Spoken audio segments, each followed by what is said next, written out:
Jean-Louis Mas, merci de nous rejoindre sur JNAF TV. Je rappelle, vous êtes PUPH à Sainte-Anne à Paris et vous êtes spécialisé dans le vasculaire. Et vous allez nous parler de deux études, je crois, une étude menée chez les patients ayant présenté un accident vasculaire cérébral cryptogénique versus fermeture du foramen ovale versus antiagrégant plaquettaire. Et puis une deuxième étude après, antiagrégant plaquettaire versus anticoagulant. Oui, c'est l'étude close.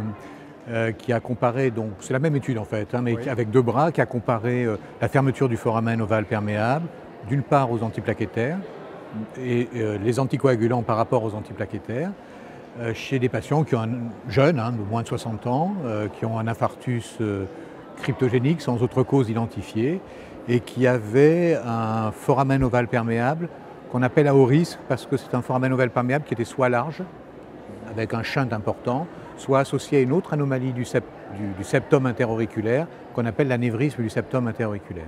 D'accord. Alors ça, c'est la population étudiée. Et donc, les résultats de l'étude concernant la comparaison fermeture du foramen versus antiplaquettaire, le résultat est spectaculaire en faveur de la fermeture du foramen, puisqu'il y a eu sur un suivi moyen de 5 ans environ. Le taux de récidive à combien? 14 récidives dans le groupe antiplaquettaire et 0 dans le groupe fermeture. Avec une technique qui est relativement safe, sans complications majeures dans notre étude, avec une augmentation du risque de fibrillation atriale, Oui. mais qui était un événement qui n'a pas récidivé pendant le suivi et qui n'a pas eu de conséquences quelconques.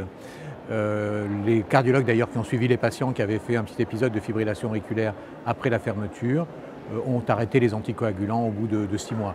Donc c'est un point à préciser dans les études futures, car les autres essais thérapeutiques ont montré la même chose, qui ont succédé à Close, ont montré aussi cette augmentation du risque de fibrillation atriale. Mais dans l'immense majorité des cas, elle était unique, l'épisode était unique et n'a pas récidivé, semble-t-il, pendant le suivi sur les informations disponibles actuellement. Les résultats de votre étude sont tout à fait comparables à ceux retrouvés dans la littérature. Oui, tout à fait. Il y avait eu 3 études qui avaient été publiées dans les années 2012-2013 qui étaient négatives.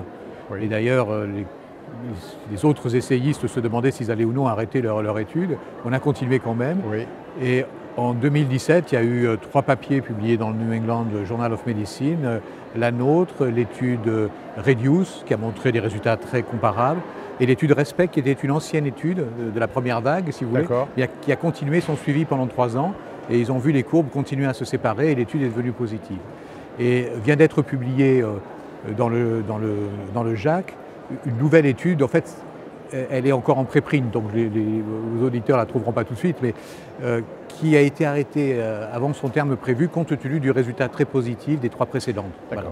Alors juste un mot sur le deuxième bras, donc anticoagulant versus anticoagulant. Tout à fait, parce que c'est une vraie question aussi, parce que compte tenu des mécanismes physiopathologiques, on s'attend à ce que les anticoagulants soient aussi efficaces. Peut-être pas autant, mais le soient également. Voilà. Et donc, on a comparé donc, ces anticoagulants oraux, c'était généralement des antivitamines K et plus récemment des anticoagulants oraux, aux antiplaquettaires. Alors, malheureusement, on n'a pas la puissance suffisante pour cette étude parce qu'on a eu beaucoup de patients, qui sont des patients jeunes, ils avaient 40-45 ans en moyenne, qui avaient une contre-indication aux anticoagulants, tout fait d'activités sportives, de voyages fréquents, etc., etc. Mais sur cette étude où il y a quand même plus de 350 patients, on a manifestement une tendance en faveur du bénéfice des anticoagulants qui n'est pas statistiquement significative, je pense probablement en raison d'un manque de puissance statistique. Et le résultat que l'on a sur cette comparaison est comparable à ce qui a été publié sur des études non randomisées. D'accord. Donc ça va dans le même sens. Donc je pense que ce traitement-là est également efficace. À quel niveau par rapport à la fermeture, on ne le sait pas, parce qu'il n'y a pas de comparaison directe qui a été faite, mais je pense que ça mérite de continuer avec les nouveaux anticoagulants dans cette indication. Dans cette indication-là. Voilà. Merci infiniment. Avec plaisir.